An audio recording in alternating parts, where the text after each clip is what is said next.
Bien, mi nombre es Luis Carlos Azuaje, soy venezolano. Vine a presentar mi primera novela, se llama El Gran Farsante.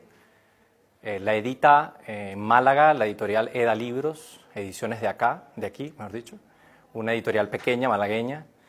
y bueno, que ha confiado en la propuesta narrativa que hago, y eso soy. Mira, esta novela vas a encontrar varias cosas, ¿no? La primera es, como dijo Antón Castro, un crítico español que hace una estupenda reseña en El Mercurio, la revista El Mercurio.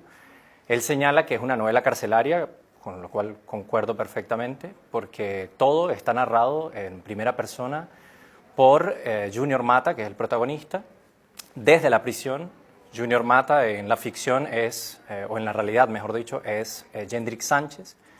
Jendrik Sánchez es un ciudadano que el día del acto de juramentación del presidente Nicolás Maduro en el año 2013 entra al Palacio Legislativo e interrumpe el acto de juramentación. Al hacerlo, bueno, él aprovecha, toma el micrófono apenas unos segundos, nadie sabe cómo entró al Capitolio y simplemente pidió una casa para su madre, se presentó y pidió una casa para su madre.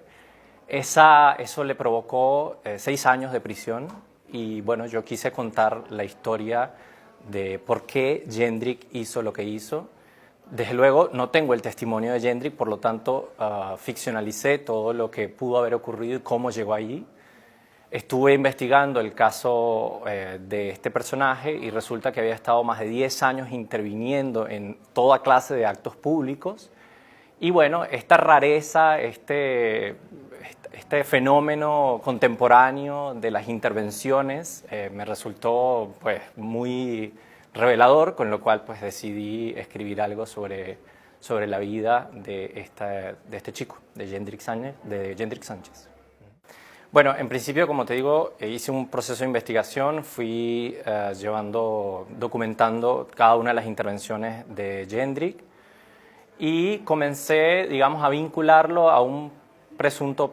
plan subversivo o una conjura en contra del presidente que llevaba tramándose 10 años. Y esa es la parte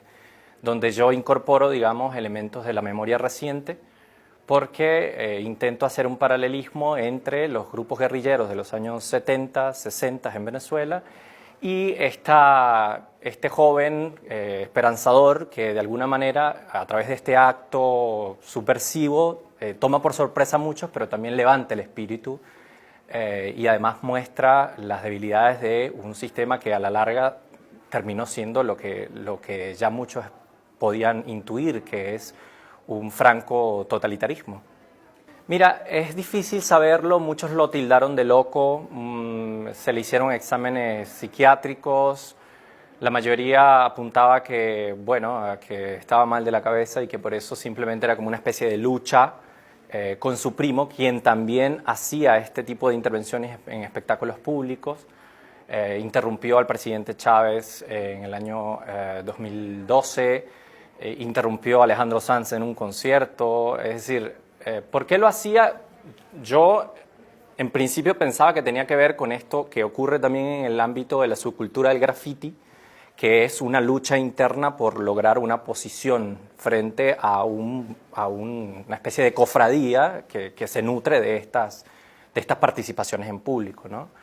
Ya descartado que se trataba de un problema psiquiátrico, me aventuré a pensar que efectivamente podía haber otra cosa detrás de esto y bueno, ahí sí comienzo yo la parte más ficcional de que había toda una trama detrás de esta intervención, sobre todo la última, que fue en pleno Palacio Federal, como digo, en pleno Capitolio. Sí, desde luego.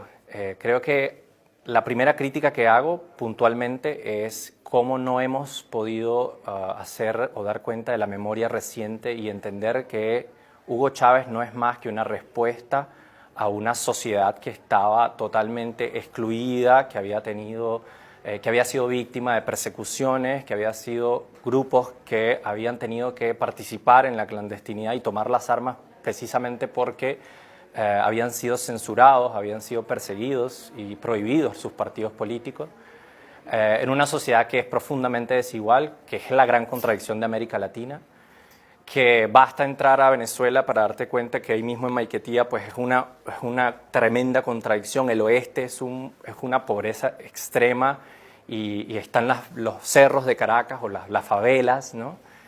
Mientras que el este pasa a ser una cosa así como bueno, un Beverly Hills, una cosa casi increíble. Y estas grandes contradicciones, desde luego, que levantaron a un amplísimo sector de la sociedad que votó en favor de Hugo Chávez y que, como te digo, no es más que una respuesta a estas demandas sociales, pero que, y esto es lo más paradójico, estos representantes de los movimientos de izquierda legítimos, una vez que adquieren el poder, una vez que son legitimados por el voto, comienzan ya en la dinámica a domesticarse y a jugar el propio juego de exclusión que ellos mismos habían criticado durante la democracia. Y además se llenan de militares, militarizan la sociedad, en una especie de unión cívico-militar, así la llaman ellos, inconstitucional desde luego, y terminan por ser tanto más represores que sus antiguos enemigos. Caso Jorge Rodríguez, caso,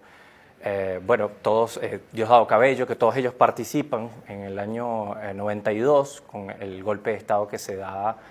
a Carlos Andrés Pérez en esa conjura que lideró Hugo Chávez y que, bueno, a partir de allí, como te digo, una vez tomando estos cargos, bueno, comienzan a hacer estas mismas prácticas que tanto critican.